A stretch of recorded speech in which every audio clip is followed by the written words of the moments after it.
Hello guys! Tayo ay kakain ng mango sticky rice. So meron tayong tatlong flavors dito. Una ay ang classic. So ayan, plain lang siya. Pangalawa, ube. At yung pinaka-last natin ay itong pandan. Unahin na natin kainin itong ating classic. So inamoy ko siya at masasabi ko na sobrang bango niya. Tinatanggal ko pala dito yung gata kasi gusto kong itry muna kainin itong sticky rice. So masabi ko, unang tikim ko na masarap siya. Meron siyang kalasang kakanin na hindi ko lang alam kung ano yun. Tapos ayan, sinubukan ko lagyan naman ng mangga at ayun, ayos siya, masarap siya. Tapos hindi ko alam bakit tinikman ko itong solo ng gata. So hindi ko siya nagustuhan. Pero sige, try natin lagay dito. Wag muna tayong mag-judge, di ba? So ayan, nagmumukha tuloy champurado yung itsura para sa akin pag nilalagyan ko ng gata yung sticky rice. So first time ko lang pala guys kumain nito at masasabi ko na worth it siya.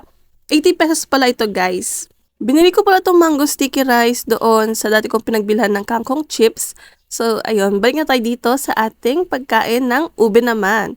So ayan, sobrang bango nito, ewan ko, siguro dahil nga sa ube siya. Ayun, unahin ulit natin kainin itong sticky rice at masabi ko na mas masarap ito kaysa doon sa classic natin dahil siguro plain ganyan. Tapos, mas malasa yung sesame dito, sesame seeds, guys. So, yun, tinry ko rin lagyan ng mangga at masarap. At next, ito, di ba? Ito rin nagmumukha mas champurado. Kasi di ba parang merong ube na champurado? Kakaalam ko. So, ayan. Mix natin ng konti, lagyan natin ng mangga. At grabe, ang sarap. As in, sobra. Tinira ko pala ito, guys, kinabukasan kasi gusto ko pa matikman. At ito naman na pinakalas natin, ang pandan.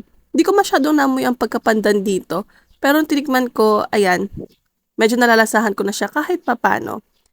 So, lagyan ulit natin ng mangga. Parang katulad lang din sa nauna natin. At ayun, so-so lang siya dito kasi nga, di siya masyadong nako-complement pag wala yung gata. Ano yan, mix-mix natin ng konti. Tapos lagyan natin ng mangga. And, kakainin natin guys.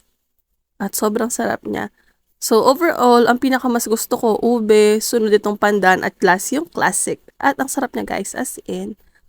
So, ayun lang guys ang ating video. Thank you guys for watching at munti ko na mahulog ang classic. Bye!